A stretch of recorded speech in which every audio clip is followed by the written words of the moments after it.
Yo, what's good, boys? ZG Shaggy here, back with another video. And in today's video, I'm going to be talking about why GTA 5 shutting down for PS3 and Xbox 360 is a good thing. Now, before I jump right into it, I'm just letting you guys know that only about 9% of you guys are subscribed that watch my videos. So if you guys could take a second to subscribe, I'd greatly appreciate it. Now, without further ado, let's just jump right into the video. So, as a lot of you guys know, GTA Online for PlayStation 3 and Xbox 360 will shut down on December 16th, 2021. Now, a lot of you guys should know that. If you don't, well, now you know. Now, I want to talk about why GTA 5 shutting down for not last gen, but old gen consoles is a good thing. The first thing that I want to talk about is the graphics.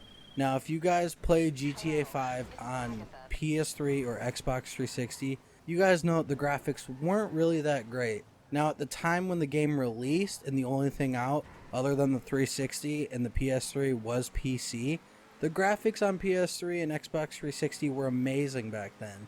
But now that we have PS4 and Xbox One and PS5 and Xbox Series X, you guys can tell the graphics, well, quite frankly, they're kind of shit. That's one of my main points that I want to talk about is the graphics.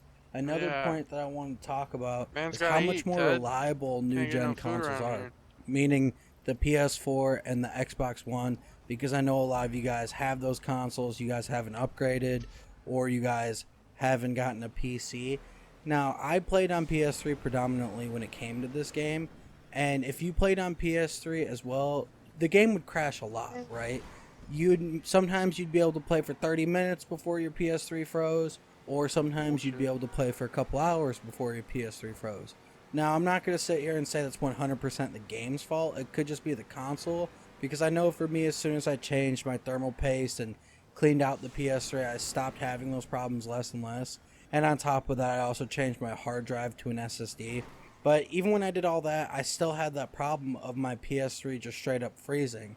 Now, when I played the game on PS4, I rarely had crashes. You know, I could play for 3, 4, 5 hours plus, and my game would never crash once. You know, not to say that it wouldn't happen, but it happens less. And I assume that it's the same thing for Xbox 360 and Xbox One. You know, you guys probably have those same problems. Again, I never played on those platforms that much.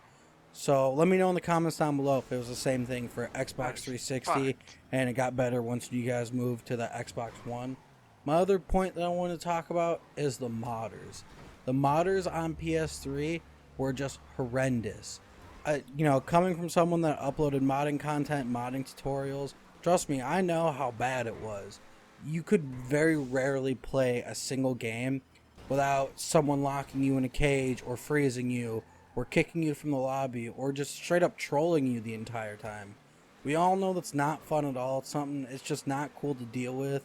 And again, it was pretty predominant on PS3 because anyone could install essentially custom firmware on your PS3, which is called Hen. You could basically do whatever you want with your PS3. And so every time you get into a game, you know, you basically had to be a modder just to be able to play the game online so you didn't get fucked with the entire time. I assume it was the same thing on Xbox 360. Now, I do know it was only certain consoles you could actually mod on and stuff like that, and it was a little bit harder, but that's not here nor there. The last thing that I want to talk about is being booted offline and or having your console frozen. As someone that was a modder on PS3, and at the time, you know, my channel's not that big. I only have like 3,000 subs. But back when I was grinding out content for PS3 and, you know, trying to grow my channel, I was pretty well known in the community for PS3 because everyone would always see me online, either just playing with a bunch of people or trying to record content. I got booted offline constantly. And I'm not just talking about my console, I'm talking about my entire internet. There was times where I wouldn't have internet for 6+ hours just because someone decided they wanted to ruin my night or ruin whatever I was attempting to do. So I had to play on hotspot just to record a video. And it's horrible to try to play on hotspot, either just to have fun or record a video. It's terrible. And on top of that, you could straight up freeze people's consoles. I used to get my console frozen all the time. I had a menu. I had one of the best menus you could get at Extortion when I played. even then, like, I still got frozen. It just wasn't fun. And so that's why I'm titling this video why it's a good thing PS3 or GTA 5 for PS3 and Xbox 360 is getting shut down. Now, if this video does get a lot of love and support, and you guys want me to make another video talking about why it's a bad thing it's being shut down, please let me know in the comments down below. But other than that, guys, I'm pretty much done with this video. If you guys could, please like, comment, subscribe, and I'll talk to you guys later. Peace out.